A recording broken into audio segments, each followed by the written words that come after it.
Ayer tuvimos la primera parte y tuvimos la oportunidad de reflexionar sobre el cuidado, sobre todo desde una dimensión más enfocada hacia la salud. Hablamos de la salud mental, de la salud emocional.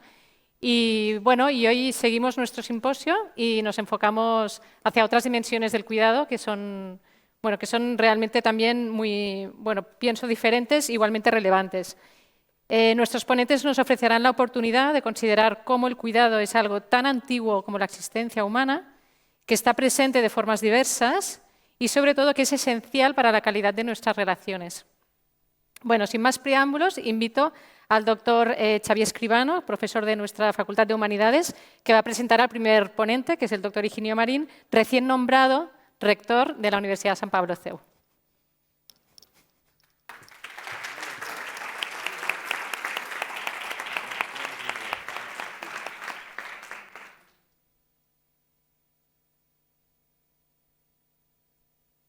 Presentar a un gran amigo que es a la vez un verdadero maestro, a quien tengo la suerte de conocer desde que era yo estudiante universitario. Para muchos de los que nos dedicamos a la antropología filosófica, el profesor Higinio Marín es un luminoso referente y una inagotable fuente de inspiración. Y no solo por lo que dice, sino también por el modo de transmitirlo mediante una palabra viva que permite que contenidos que son de una gran profundidad, de una gran complejidad, pues sean, como dice Paul Valéry, solubles a nuestro espíritu. Ese esfuerzo de comprensión de lo humano, con sus luces y sus sombras, sus afanes y sus luchas, acompañado de un encomiable y muy logrado esfuerzo de expresión, se ha visto plasmado a lo largo de su amplia labor docente en multiplicidad de cursos, clases, conferencias, especialmente en la Universidad de Navarra, la Universidad Pública de Navarra, la Universidad Católica de San Antonio y la Universidad CEU Cardenal Herrera, donde se incorporó en 2006 y donde, por cierto, y no es un detalle menor, ha sido nombrado rector recientemente. Y a mí me abruma la responsabilidad de presentar a un rector porque no lo he hecho nunca. También cuenta con una prolífica producción escrita de un estilo atractivo y siempre impecable. No voy a nombrar todas sus obras, naturalmente, pero voy a seleccionar las que he encontrado en mi biblioteca personal. En primer lugar, quería destacar La invención de lo humano, una obra de 1997, publicada por primera vez en 1997, aunque me consta que ha sido reeditada al menos 10 años más tarde, y donde creo que se encuentra el germen y algo así como el núcleo fundamental de la perspectiva que el profesor Higinio Marín ha desarrollado a lo largo de su obra. También quiero destacar un conjunto de ensayos con el título De dominio público, ensayos de teoría social y del hombre, donde yo, en particular, encuentro, entre otros, un delicioso ensayo titulado Ver, oír, tocar, los sentidos del mundo, que yo he utilizado innumerables veces en mis propias clases, cosa de la que estoy muy agradecido. Podría citar otros muchos libros que llegan hasta la actualidad, ¿verdad? Como Humano, todavía humano, pues publicado en 2021, muy recientemente, pero quería detenerme un poco, y ya voy acabando mi presentación, en Teoría de la cordura y de los hábitos del corazón, un magnífico libro publicado en 2010, donde encuentro, entre otras cosas, un ensayo titulado El baile o la memoria del paraíso, que el autor tuvo la amabilidad de dejarme leer y comentar cuando aún era un manuscrito. Y yo tengo que decir que cuando lo leí por primera vez, sentí que me hubiera gustado escribirlo yo, pero en ningún caso lo hubiera hecho de una manera tan lúcida y elegante como lo hizo su autor, o sea que es mejor que lo haya escrito el profesor Higinio Marín. También encontramos allí un capítulo sobre el cuidado, que es el tema que nos reúne, y de hecho no es la primera vez que el profesor Higinio Marín nos habla del cuidado en la UIC. Ya lo hizo en noviembre de 2010, que yo recuerde, en unas jornadas organizadas en la Facultad de Ciencias de la Salud. En este capítulo nos dice que el hombre es el ser precisado de cuidado y todavía más definitivamente de cuidar. Esto conecta con la brillante y muy instructiva conferencia que impartió ayer el profesor Alfredo Marcos. Y más aún, en este capítulo se dice que la identidad personal es la experiencia integrada de esa mutualidad, cuidar, ser cuidado. Sin más, y agradeciéndole mucho su presencia, le cedo la palabra. Adelante.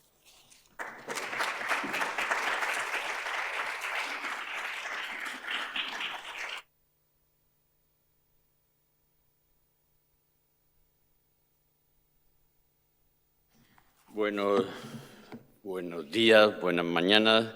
Quiero en primer lugar agradecer la amabilísima invitación que los organizadores del simposio me hicieron, que me da la ocasión de volver a esta universidad donde tengo tantos y tan queridos amigos de mi juventud y de incluso más allá.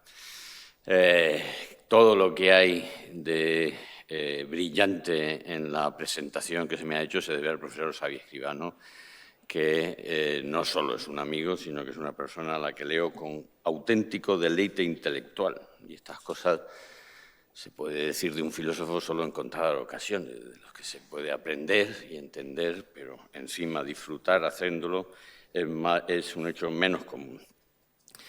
Bueno, yo he reformulado un poquito el título del contenido de mi exposición, que sigue siendo y sigue respondiendo al título que aparece en las jornadas, pero lo voy a desarrollar en dos direcciones.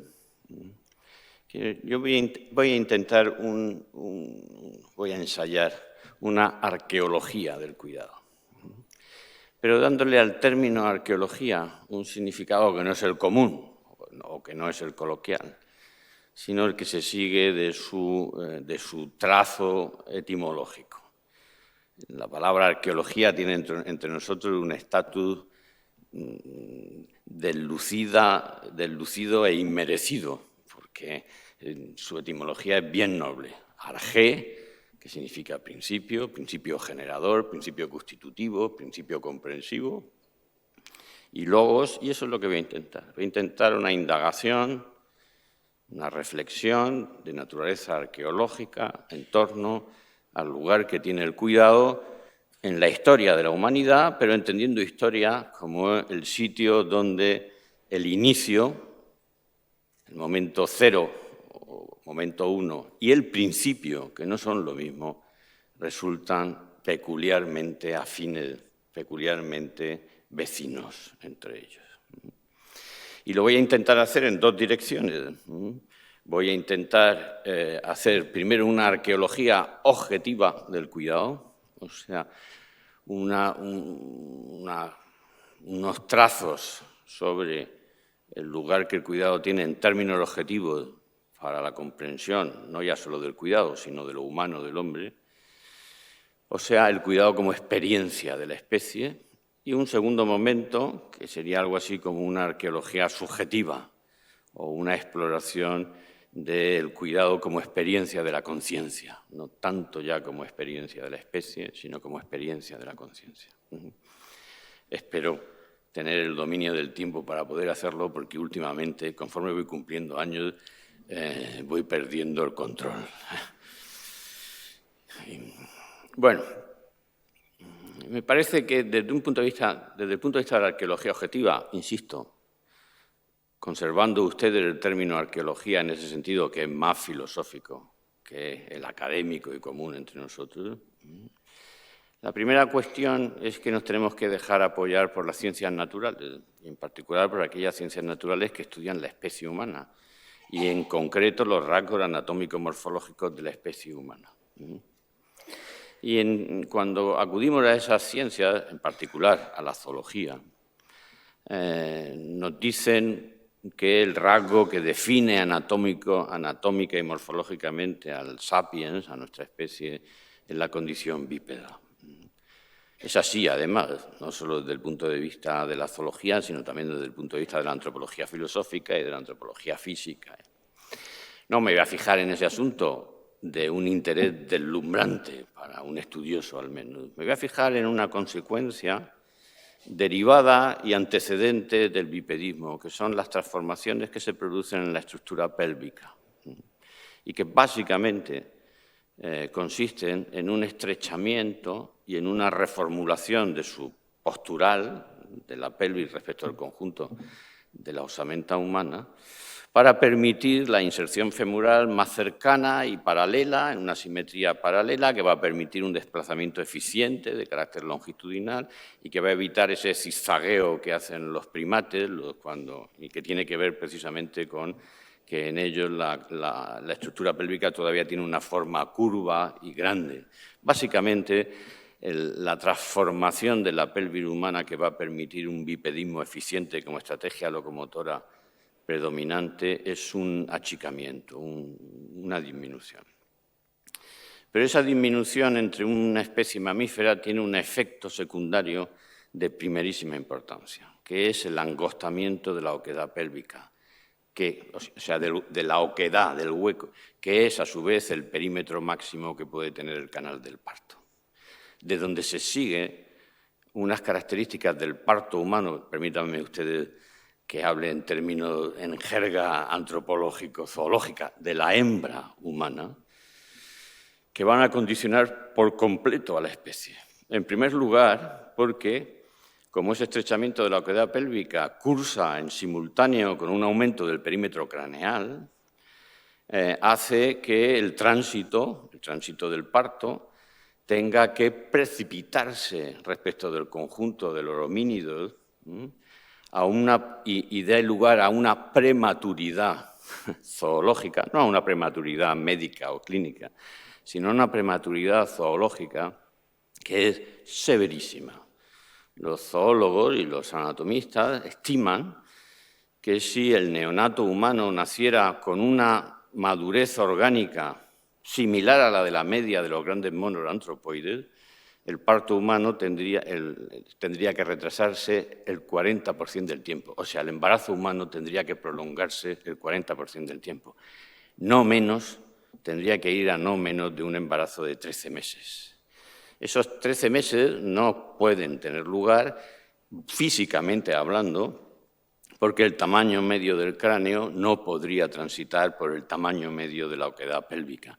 Pero aún así, las dificultades son extremas y dan lugar a que el parto humano sea el más doloroso entre todas las especies mamíferas y que ninguna hembra mamífera padezca el estrés orgánico que llega a comprometer la viabilidad del neonato y su propia subsistencia, hasta el punto de que la causa de mortandad femenina desde que hay sapiens sobre el planeta, la primera y la principal, es el parto.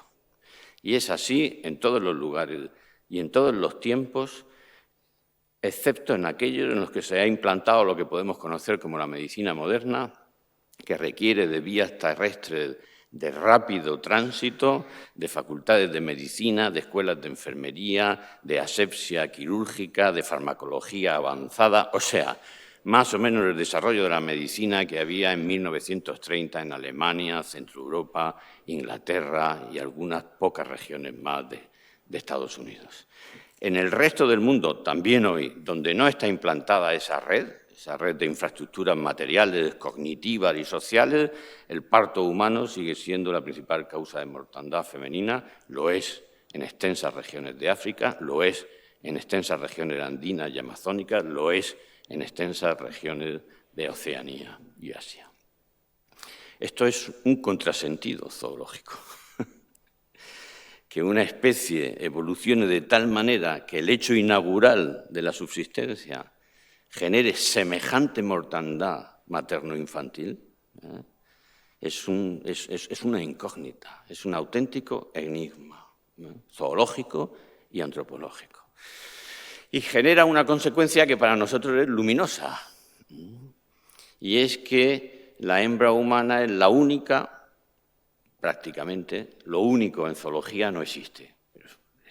entre las especies más afines, en realidad entre casi todas, pero es la única que no desarrolla una estrategia entre los grandes homínidos y los grandes mamíferos, que es el aislamiento silente cuando llega el momento del parto, porque ese aislamiento silente la pone a salvo de muchas tendencias infanticidas que hay en muchas especies y en cualquier otro caso de los depredadores y de la amenaza. Al revés, la especie humana de manera universal gime con dolores de parto.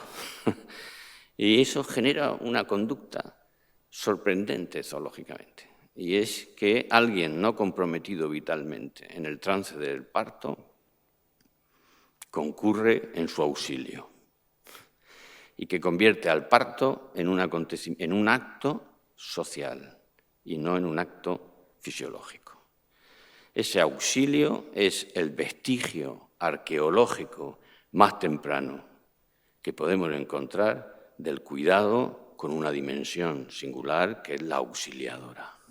Y es, con toda probabilidad, y no como suele decir el acervo popular, el primer oficio que uno puede reseñar en la historia de la sociedad humana, el primer saber especializado del que depende nada más y nada menos que la existencia de la especie sobre el planeta.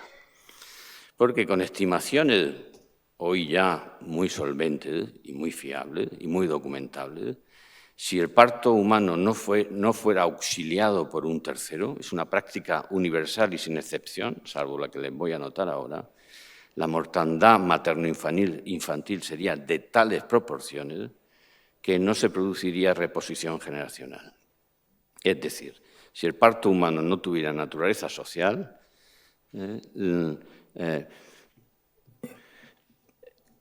le insisto en que mantengan la perspectiva arqueológica,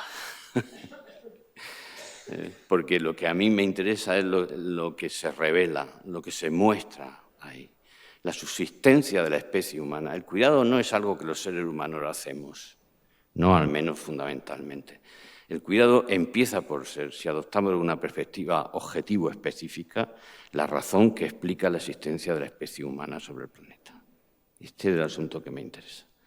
Lo que me interesa no es que podamos hacer una filosofía del hombre, una teoría del hombre, una zoología del... No, es que ninguna de esas ciencias puede soslayar el hecho inaugural y posibilitante de que el ser humano no es una forma de vida biológicamente viable, sino se la inserta en un contexto social cuyo vínculo primordial es el auxilio, el cuidado, la vigilia, la atención. Porque de todo esto que les he dicho se sigue un fenómeno exclusivamente humano y que nosotros estamos acostumbrados, entenderán ustedes que ser filósofo es mirar con ojos de niño las cosas, que estamos acostumbrados a tratar que es la infancia. La infancia es un hecho singular, exclusivamente humano. En ninguna otra especie se da semejante proporción de años de minusvalía, invalidez y dependencia extrema que está en el umbral de la inviabilidad. Solo un neonato con esa prematuridad zoológica va a establecer unos vínculos de dependencia tan intensos y tan extensos temporalmente como el sapiens. Si a eso se le suma que la conducta humana no viene prefijada genéticamente, o sea que no tenemos instintos. Ya sé que en el lenguaje común se habla de los instintos, pero el ser humano no tiene instintos. Los instintos en el hombre no tienen más que el carácter vestigial de un rastro difuso. El ser humano no sabe qué es comestible y qué no es comestible, por poner un ejemplo. Ni siquiera conoce instintivamente la conducta reproductiva. No es verdad. El que estamos mal acostumbrados a llamar como instinto sexual y que nos parece que es la frontera limítrofe entre la conducta humana y la conducta animal, considerada desde una perspectiva estrictamente filosófica, se presenta como una de las regiones más divergentes, más singulares y más anómalas en el contexto de la conducta de las demás especies. Pero hoy no toca de eso, aunque no es posible una filosofía comprensiva de la sexualidad humana sin incluir el cuidado, pero hoy no toca eso, hoy toca la perspectiva objetiva. La infancia es un periodo de dependencia extrema, es una grave vulnerabilidad zoológica. Un sujeto que tarda un año en ponerse de pie, más de un año y medio en trasladarse locomotoramente con cierta eficiencia, una eficiencia menor, que no desarrolla sus capacidades perceptivas, sino es mediante un proceso lento de activación intersubjetiva de naturaleza social y que no tiene instintos para reconocer ni siquiera el carácter peligroso del fuego, como lo tienen todas las especies superiores, o de los tormentos que se pueden seguir. La infancia humana es un monumento a la inviabilidad de la especie. Solo explicable bajo un régimen intenso de cuidado y prolongado, que es, y aquí el cuidado ya no es solo auxilio, sino que es custodia, asunción. Y sin ese régimen intenso del cuidado no se podrían activar las capacidades cognitivas humanas cuyo desarrollo no está prefijado ni determinado instintualmente y que tienen toda la variabilidad y todo el horizonte irrestricto de las capacidades culturales humanas que se expresan. No es posible entender la morfología, no ya zoológica, sino la morfología de la especie humana sin acontecimientos que tienen en su médula conductas que podemos incorporar perfectamente, lo son, como dimensiones esenciales del cuidado. Nos ha aparecido ya el cuidado como auxilio, pero ahora nos aparece el cuidado como custodia, como asunción, como cooperación al crecimiento ajeno que tiene como horizonte su autonomía. Y cooperar al crecimiento ajeno con el horizonte de su autonomía van a ser, a mi juicio, dimensiones constitutivas del cuidado en general.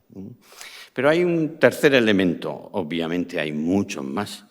Cuando explico esto con mucha satisfacción por mi parte en la Escuela de Enfermería de mi universidad, a esto que le llamamos la singularidad anatómico-morfológica de la especie humana le dedicamos un mes. Pero no quiero acabar sin una tercera mención, que es un cuidado atípico, anómalo, y sin embargo, sin cuya consideración, a mi juicio, no está completa, ni resulta integral, ni alcanza a ser esencial la reflexión antropológica, filosófica, incluso clínica sobre el cuidado.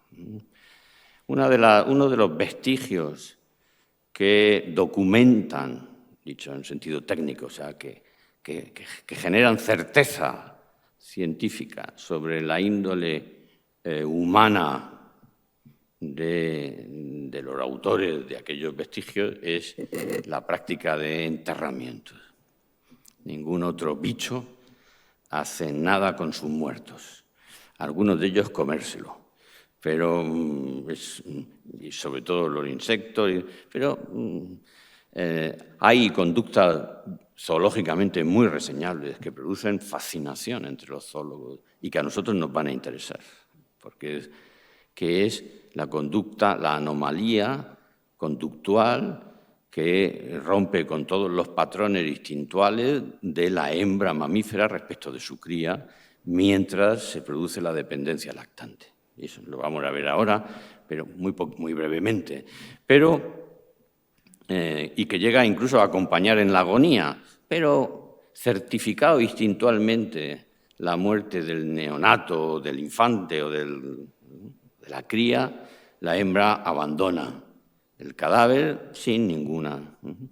No encontramos en ningún caso y en ninguna especie que el cadáver haya sido objeto de manipulación, y mucho menos de manipulación de naturaleza simbólica. Los muertos humanos que encontramos, si no han muerto arrollados por los fenómenos de la naturaleza, como por ejemplo los que encontramos en Pompeya, que por eso nos fascinan, porque nos los encontramos como les dejó la muerte, no como les dejaron los hombres. porque los restos humanos los solemos encontrar como fueron dejados por otros hombres, no como los dejó arrojados la muerte. Porque lo que es característico y delata con naturaleza vestigial la condición humana de los congéneres del difunto es que ese difunto ha sido puesto a hacerse el muerto. Los muertos humanos están haciéndose el muerto y obviamente no se pusieron así a sí mismos, fueron puestos por otros. O sea, estar muerto tiene un código simbólico de naturaleza postural, posicional, muchas veces también de naturaleza localizada. Ese dispendio conductual, esa pérdida de energía funcional. Van a permitir ustedes que haga una cosa muy poco académica. Ya saben ustedes, como me han nombrado rector hace poco, ya puedo hacer lo que quiera. No. Una de las cosas meritorias que he hecho en mi vida es leerle a mis hijos los 7 volúmenes de Harry Potter en voz alta. Y hay uno de ellos fascinante. Cuando lo leí, se me abrían los ojos y mis hijos me gritaban, pero sigue, sigue, sigue. Y yo, hija, hay un pasaje que no les sé situar, pero tengo mucho respeto por la autora de Harry Potter, mucho. Y se lo dice un lector, que mucho, no creo que sea una obra de primera línea de la literatura universal, pero ella es una escritora culta y además con profundidad humana, con calado humano. Bueno, Harry Potter y sus amigos conocen a un elfo doméstico que se llama Dobby, al que salvan de la esclavitud y a su vez él les salva de una tesitura muy comprometida. Y entonces con un transportador, que los que no han leído Harry Potter no saben lo que es, pero es una cosa que si la tocas te lleva a otro sitio distinto, se escapan de los pérfidos, pero al parecer en el último momento Dobby ha recibido una herida mortal y entonces cuando reaparecen en una playa, todos los amigos, consolados de haber escapado, encuentran que el autor de su salvación, Dobby, está herido de muerte. Ellos están siendo perseguidos. Harry acompaña amistosamente a la agonía de su amigo. Y entonces dice, tenemos que irnos, como suele ocurrir en estas cosas. Y entonces Harry se resiste y dice, no, hemos de enterrarlo. Y dice, pero hagámoslo bien, sin magia. Solo desde la antropología es comprensible eso. Hagámoslo bien, sin magia, significa el enterramiento requiere el dispendio de la energía y de los bienes con los que se da naturaleza simbólica a la muerte del muerto y se humaniza su muerte.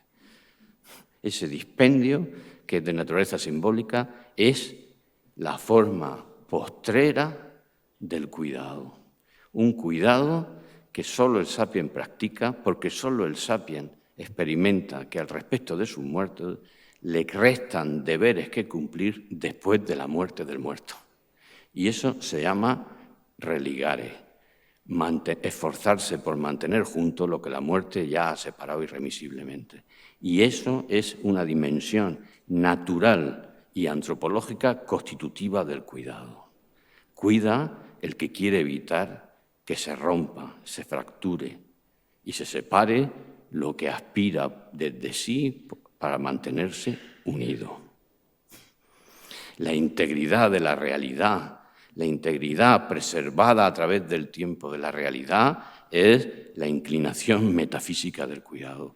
Cuidamos para mantener las cosas, si es posible, como nuevas, intactas, a salvo del tiempo, porque el cuidado es una forma de autoconciencia del carácter temporal, fugitivo, transeúnte de lo real, y en particular de aquello a lo que nos sentimos vinculados por nuestro amor, por nuestro aprecio. Y entonces, ya aprecian ustedes que si se adopta una perspectiva antropológica, la arqueología objetiva es también una arqueología subjetiva. Pero no quiero cerrar este capítulo sin mencionar otro, que me parece, y con esto cierro lo que les he anunciado como esta breve, tengo que hacerlo al modo en que Aristóteles dice, este modo en que le estoy hablando es poético, en el sentido técnico, filosófico de Aristóteles, que dice que la poética es componer totalidades rápidas y esenciales. Pues eso es lo que las circunstancias y el formato de nuestra exposición me permiten. Hay toda una literatura antropológica sobre cuáles son las causas de la prohibición del incesto, que es un episodio y un acontecimiento al que la antropología filosófica tiene que atender, porque las posibilidades, los vestigios de que el primer episodio de la vida común y social del ser humano fuera incestuosa son atendibles, son más que atendibles, son muy apreciables. Así que entender cómo se produce la prohibición del incesto es un asunto bien interesante. Lo que les voy a decir es todavía más interesante en el contexto de las teorías más recurrentes, más dominantes y más hegemónicas que no puedo exponerles, pero sí puedo apuntarles que aquella anomalía en la conducta de las hembras mamíferas, que era una anomalía que les vinculaba con la forma del cuidado, que reconocemos de esa forma también en el orden zoológico prehumano, y que hace que las hembras mamíferas subviertan todo el orden instintual de la conducta y abandonen el grupo. Lo hacen sobre todo las hembras con mayores capacidades cognitivas, las hembras de las especies con mayores capacidades cognitivas. La delfina, la elefanta, la chimpancé, pero la chimpancé, por lo que van ustedes a ver ahora, no es relevante en el caso, porque la chimpancé puede transportar con ella a su cría, pero no puede hacerlo de la delfina ni la elefanta, y por tanto, si queda al cuidado de una cría inválida, que no puede acompañar a la manada o al grupo, ella se tiene que quedar con la cría, y eso supone la soledad. No es un instinto animal en la especie de los mamíferos gregarios. Tiene que romper una inclinación instintual, tiene que contrariarla. Ciertamente tiene el perfil endocrinológico para hacerlo, que está sostenido por la lactancia, y lo hace. Pero abandona el cuerpo. Pero lo que nos interesa es que para poder hacerlo tiene que tener unas claves de identificación que son persistentes de la cría. Tiene que saber quién es su cría y tiene que saber poder identificarla. Y eso solo se produce con una memoria muy importante, con una memoria que además no puede ser una memoria meramente retentiva, necesita dimensiones imaginativas, porque la cría va cambiando, porque no es la misma, porque hay otras, porque... Pero certificar la defunción, como les he dicho, le abandona. La cuestión es, a ese respecto, ¿qué novedad introduce las capacidades cognitivas del sapiens? Porque ese mismo vínculo, con ese mismo soporte fisiológico, que es el perfil endocrinológico que genera la lactancia, y que tiene manifestaciones y emociones propias, y que tiene que ver con lo que habitualmente llamamos ternura, y que, por cierto, no tiene ese perfil fisiológico latente en el varón, en el que la ternura respecto del neonato es una conducta estrictamente cultural y aprendida, y además les diré que tardíamente aprendida, y que cuando los varones miramos a un bebé y decimos, oh, estamos fingiendo. Seguramente no, pero porque ya hay mucho de aprendizaje, y ya hay mucho de formalización cultural, y hay mucho, pero el varón detecta en su corazón una remota frialdad que se reprocha a sí mismo y que tiene que ver con que no es lactante, por cierto, ni lo ha sido nunca. Las mamas del varón no se han atrofiado funcionalmente, nunca, a pesar de que se han gastado cientos de miles de millones en investigar este asunto para poder justificar el carácter constructo y social de la diferenciación funcional entre hembras y machos de nuestra especie. Nunca, por cierto, como ningún otro macho de ninguna otra especie mamífera.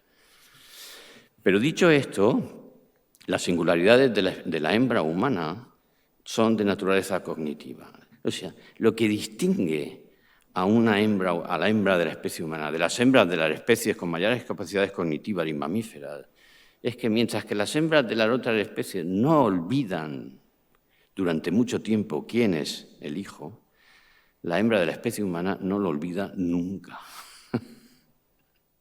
No es que no lo olvide mientras que hay un soporte fisiológico con el perfil endocrinológico que genera la lactancia, no. Es que, decaído ese perfil, las marcas de identificación son tan extensas, son tan singularizantes, son tan individualizantes, que la hembra no olvida. La caracterización de la hembra humana con estos rasgos, con el rasgo de la memoria que no olvida, está en la literatura universal de manera multiforme y con una, en la nuestra, por ejemplo, con la forma de Penélope. Penélope, a diferencia de Clitemnestra, no olvida. Ulises tiene a dónde volver porque Penélope no le echa en el olvido. Y a su vez, Clitemnestra, que va a matar a Agamenón, lo hace porque no olvida que Agamenón mató a un hijo suyo. Porque la forma de no olvidar es el recuerdo y la forma oscura y decaída del recuerdo es el rencor. Decir que la hembra humana no olvida es decir también que cuando se pervierte lo que se hace. El relato evangélico en el que se da la descripción de la mar interna de la personalidad de María, que es otra figura femenina de relevancia antropológica que yo trato en los estrictos términos de un documento histórico, es que guarda en el corazón. Guardar en el corazón es una perífrasis de recordar. Recordar viene del latín cor cordis. Recordar significa reservar en el corazón, reponer en el corazón, mantener en el corazón. Aquí está, a mi juicio, un vestigio consistente y razonable para poder establecer una teoría de la prohibición del incesto, porque ese perfil endocrinológico es también inhibidor de la libido y es inhibidor de los periodos de ovulación, como saben ustedes. La madre humana ensaya una relación con la cría que es estrictamente maternal y esa maternidad está despojada, incluso fisiológicamente, de los leves impulsos fisiológicos que tiene la sexualidad humana.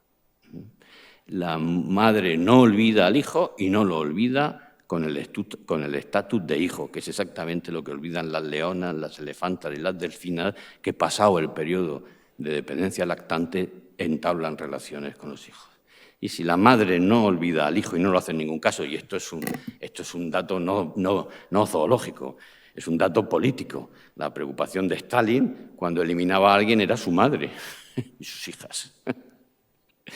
Porque el poder totalitario y la disponibilidad totalitaria sobre los individuos tiene un límite, y el límite es la memoria familiar. Y en la memoria familiar el núcleo y el reservorio es la memoria materna.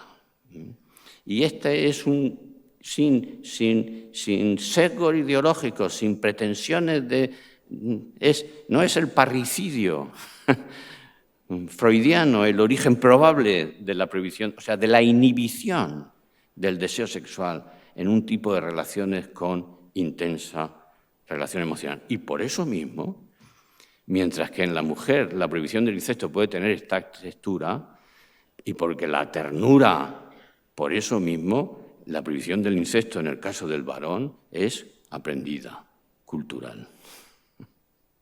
Y no es una conducta ni siquiera ya instintual. Y ahí, y en eso está el origen de la civilización. Si no es en y mediante el cuidado que la hembra del sapiens, que la mujer humana, presta a un neonato cuya identidad es persistente y preservada, no ya a lo largo de la vida, sino después de la muerte. Y esa preservación de la identidad del difunto después de la muerte es también la clave antropológica que explica los cuidados post-mortem con la forma de los enterramientos y de la veneración de los antepasados. Con esto sí he completado una arqueología objetiva del cuidado. Y ahora me gustaría desarrollar, no sé cuánto tiempo, pero muy bien, muchas gracias, una arqueología subjetiva del cuidado. Aquí nuestra perspectiva cambia. Ya no estamos buscando los vestigios que permiten una comprensión, una posesión significativa del origen y también del principio del cuidado y de la posición del cuidado en la especie humana y en el hecho mismo de su subsistencia. Ahora estamos buscando la comparecencia en la conciencia del cuidado. Estamos buscando la forma con la que se origina, con la que a mi juicio se puede estudiar la originación del cuidado como experiencia de la conciencia. Y, por tanto, nuestro espacio ahora es de naturaleza subjetiva, no subjetiva en el sentido de atómica o cerrada o encapsulada, pero sí subjetiva en el sentido de que ahora nuestro punto de vista es más fenomenológico, es también más, por decirlo así, introspectivo, pero no es una introspección solitaria, no entienden ustedes por subjetividad el carácter solitario o monádico. De hecho, es intersubjetivo, que es el único espacio donde cabe esa introspección o esa reflexión en torno al cuidado como experiencia de la conciencia. Y aquí nos encontramos, si queremos ir a un principio que esté en afinidad con el inicio, tenemos que apoyarnos en una fenomenología de la conciencia infantil. Y nos encontramos con que la experiencia más intensa que somos capaces de reseñar para nosotros una fenomenología de la conciencia infantil es algo así como una fenomenología de la conciencia del Minotauro. Nuestra infancia tiene en nosotros naturaleza vestigial. Toda investigación de la infancia es arqueológica y en esto hay que reconocerle su mérito a Freud, que es probablemente el primero que pone la infancia como objeto de la investigación de la conciencia humana y de la naturaleza humana, aunque él no lo diría en estos términos. Y él asocia, de una manera que me parece a mí poco consistente, la conciencia humana con la conciencia de lo que él llama los pueblos primitivos y también con lo que llama la conciencia psicótica, con lo cual esas tres modalidades de la conciencia quedan analogadas y emparentadas como con rasgos comunes. Pero lo que hasta donde nuestro recuerdo nos puede llevar, sin hacer suposiciones que requieran demostraciones no documentables ni argumentativas ni de ninguna otra manera, todos reconocemos que la experiencia originaria de la conciencia es la de una dependencia que se resuelve con la forma del amparo y que esa experiencia es feliz, mientras que a la experiencia de la dependencia, de una dependencia severísima, no le falte la experiencia simultánea del amparo. Yo creo que la expresión infantil que revela esto más y que yo he oído mucho, hemos tenido 5 hijos y la que ha ganado el dinero siempre ha sido mi mujer, así que yo soy un pobre profesor, he cuidado mucho de mis hijos, pero una de las cosas que más me sorprendía por la intensidad emocional y con la que nos decían nuestros hijos era: no me dejes, no te vayas. Que creo que es la expresión genuina del temor al desamparo, que solo es posible sobre la experiencia todavía más anterior de la dependencia. Con el temor a la muerte, con el temor a lo peor, los niños se saben dependientes y que esa dependencia se resuelve felizmente en el amparo paterno. Y entonces la experiencia de esa conciencia es una experiencia agradecida, es una experiencia feliz. Solo el desamparo como intemperie frustra esa culminación. Esta simultaneidad de dependencia y amparo que se da con la forma feliz de la gratitud, a mi juicio tiene forma arquetípica de la conciencia humana. Me sigue pareciendo que la experiencia de la conciencia que llamamos felicidad es la de una dependencia resuelta en un amparo agradecido. Me lo sigue pareciendo. Y por eso me sigue pareciendo que hay una intuición feliz en Freud cuando cree que en la infancia cabe una arqueología de la conciencia humana. Y también me parece que hay una intuición feliz en todas aquellas formas de sapiencia que apuntan, y de sapiencia espiritual, prefilosófica, que apuntan a que el hombre sabio preserva al niño que fue de alguna manera. Y que esa infancia espiritual es también una forma de sabiduría, una dependencia extrema, irresoluble, insalvable por uno mismo, que se resuelve en un amparo que se expresa en la gratitud feliz como experiencia de la conciencia, me parece que es realmente, salvo situaciones desgraciadas, y esta es otra de las características del pensamiento contemporáneo, que se constituye la experiencia desgraciada como el patrón universal, cuando no lo es y tiene carácter cierto y presente y del que hay que hacerse cargo. Cuando Freud dice que la experiencia inaugural de Heidegger, que la experiencia inaugural de la conciencia es el sentirse arrojado, pues uno tiende a pensar que de niño padeció cosas que en el común de los niños no lo habremos padecido. Uno se siente arrojado precisamente cuando abandona el ámbito del amparo, que es precisamente el ámbito de la acogida paterna, paterno-materna. Porque la acogida paterno-materna, ese auxilio en el parto de un tercero no comprometido vitalmente en el trance fisiológico del parto, abre el mundo como adentro, como amparo, como el adentro a salvo de la intemperie. Y la experiencia inaugural de la conciencia es la experiencia del amparo, de la acogida, y que deja afuera la intemperie. Ese espacio originario del cuidado. Y la experiencia de la conciencia como gratitud, como una gratitud feliz, es constitutiva de la conciencia humana porque manifiesta y revela que la posesión, toda posesión, pero también la posesión de uno mismo, tiene carácter recibido, tiene carácter entregado. Y que la experiencia de ser uno mismo es también la experiencia de deberse a otros, más todavía, de experimentar la existencia como una deuda impagable, una deuda que se va a convertir corriendo el tiempo y cuando precisamente los agentes del amparo devienen frágiles, quebradizos, enfermos, y en su existencia comparecen los anuncios, los augurios de una existencia finita, temporal, mortal. O sea, cuando apreciamos en nuestros padres que se van a morir, no porque se vayan a morir pronto, sino porque se van a morir. Permítanme que les cuente otra anécdota familiar.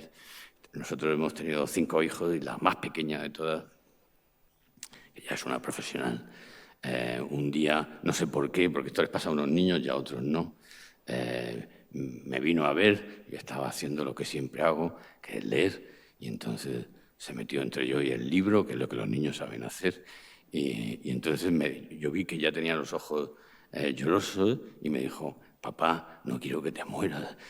Y yo dije, un momento, hija, no te preocupes, no pienso hacerlo pronto. Da igual. Ella había ido allí, ¿no?, llevada del anuncio, del augurio de que los padres son mortales. La aprehensión de la mortalidad, de los agentes del amparo que abren el mundo como adentro, la aprehensión de su carácter caduco, quebradizo y frágil, es lo que transforma la experiencia de la vida como deuda en deber. Y el contenido de ese deber es el cuidado, y esa es su forma originaria en la conciencia humana. Hay que cuidar de nuestro origen, que deviene frágil, quebradizo, originario. Y entonces el hijo experimenta no solo que el cuidado es el contenido esencial del deber, de una existencia que se aprende a sí mismo como deuda, con la forma feliz de la gratitud, no con la forma triste de que la dependencia es falta de autonomía. La autonomía es el resultado de la mutua dependencia feliz, no de la cancelación de la dependencia. Esa experiencia se convierte en la aprehensión no solo de la condición finita y caduca de lo que nos sirvió de origen y a quien debemos la vida con la forma de la deuda, que madura con la forma del deber, todo. En castellano, la palabra deber, ya saben ustedes el chiste sobre los catalanes y la transformación del Padre Nuestro, pero no es nada feliz, es comprensible. Pero decir que nos perdonen nuestras ofensas no es lo mismo que decir que nos perdonen nuestras deudas no atendidas. Ahí está el origen de la conciencia moral, en la experiencia de la vida como deuda, pero no con la forma prescriptiva, coercitiva del superego paterno. Es que eso es patológico. Eso es la distorsión envilecida de esto otro. Claro que sí, presente, incluso predominante por época o por sistemas sociales, pero que no merece la condición de ser el centro de una atención arqueológica. No, al menos como primera dirección. Desde luego va a hacer falta hacerla. La conciencia desgraciada forma parte de la existencia humana. Pero esa experiencia, es todo esto que les acabo de explicar, tiene un nombre. Y yo lo he aprendido en un sitio, que es en la literatura jurídica, moral y narrativa de la Roma clásica en torno a la virtud de la pietas, que es la virtud latina del buen hijo, y que para los romanos es el límite que separa lo humano de lo bestial. No les he hablado, no lo he aprendido en los teólogos de la tradición católica, ni siquiera en los filósofos de la tradición católica, aunque haya restos, lo he aprendido en la literatura jurídica, narrativa y moral del pensamiento clásico romano. Y entonces ahora verán ustedes cómo el eje paterno-filial, paterno-materno-filial, se ha convertido en el punto en el que ha girado tanto mi arqueología objetiva como mi arqueología subjetiva del cuidado, que todavía no he terminado y me falta muy poco. Entonces experimentamos que cuidar es poner a salvo del tiempo. Pero al aprender la mortalidad finita, caduca, la caducidad de nuestros padres y atenderla con la prontitud diligente de la pietas, del buen hijo, del que no incurre en impiedad, que en el derecho penal romano es el delito capital, y que da lugar a una pena que les voy a explicar. Los metían en un saco a los parricidas, los apaleaban, los metían en un saco, todavía vivos, y en el saco introducían una víbora, porque los romanos y los antiguos creían que las víboras nacían destripando a su madre y, por tanto, que eran exactamente la contrahumanidad, la muerte como parricidio simultáneo. Y en la víbora metían un perro, que creían que era la forma degradada del lobo, y metían un gallo, cuya ferocidad silvestre creían que era la voluntad penalizante de los dioses, y un mono, que les parecía que era la regresión de lo humano a lo bestial. Lo ataban en el saco y lo tiraban a una sima, sin matar por sí mismo al parricida.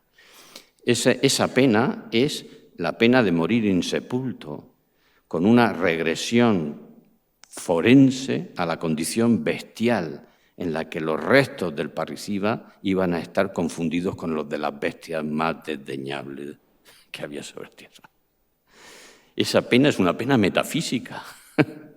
No es una pena para que la sufra el penado mientras que vive, es una pena para que lo regrese a un estado preformal y prehumano. Pues la pietas